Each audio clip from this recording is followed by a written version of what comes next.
Where does this rank to be able to be here today and have this ship named after you? Well, as you work your way through chapters of life, there are times that you never forget. And in looking back over a, a, how fortunate I've been to have this great nation allow me to serve in public office for over 40 years in probably 10 different jobs. First job being the United States Navy. And my first promotion in the United States Navy to petty officer third class radio tech is the most important promotion I ever got.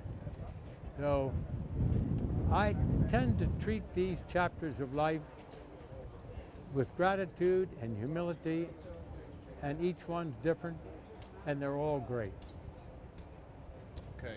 Including the day I was able to finally convince this lovely lady to be my wife. Now she is the sponsor of this ship.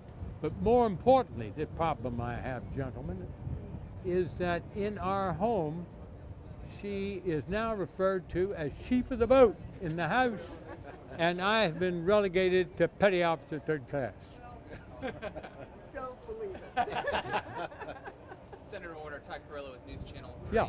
We've talked with you several times over the years as we have watched the progression of this boat come to life. What has it been like for you to watch the boat come to life and see the sailors man it and get to where we are today and the commissioning tomorrow?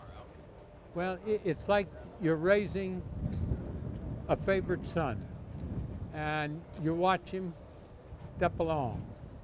But this favorite son, I think Jeannie would agree with me, has been a good boy from day one, which is quite unusual, having raised a son myself. But let's look at what they've attained.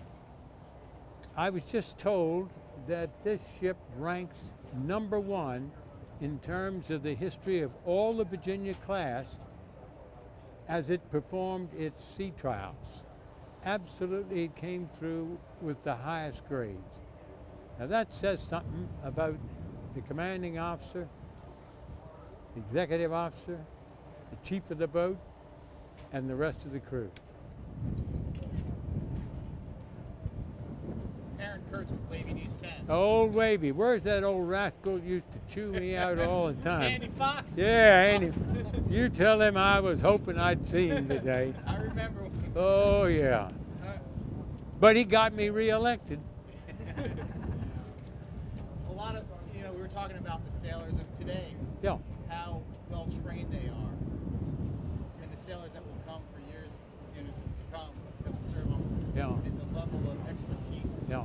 knowledge that they have coming on Yes. a boat like this. Impressive. You were talking about what it was like when you were back. Well, that was World War II, and we were in the United States in the fall of 1944, just experienced a frightful blow from the last gasp, really, of the Nazi army in the Battle of the Bulge, but they inflicted a lot of damage and a lot of casualties.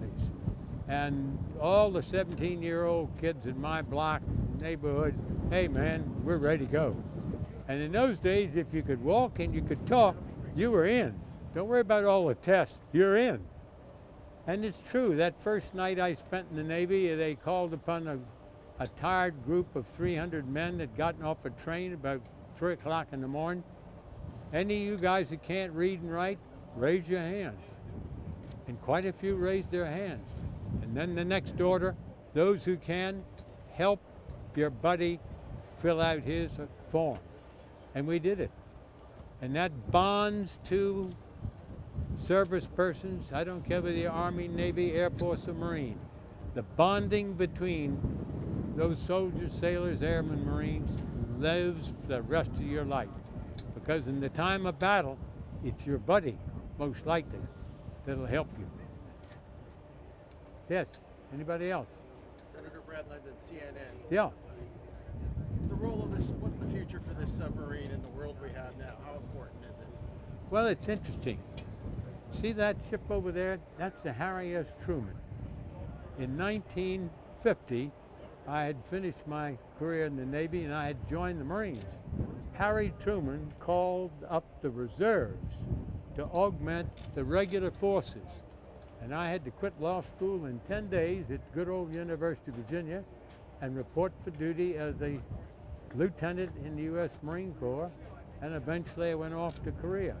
But my point is, if you're proud enough to wear the uniform of this country, you're on call.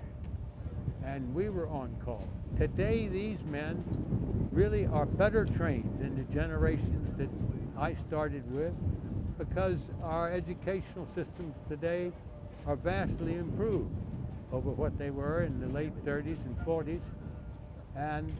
But they need it. This ship embraces every single known bit of high tech that is required to equip it and allow it to maintain the toughest missions that can be possibly assigned a ship.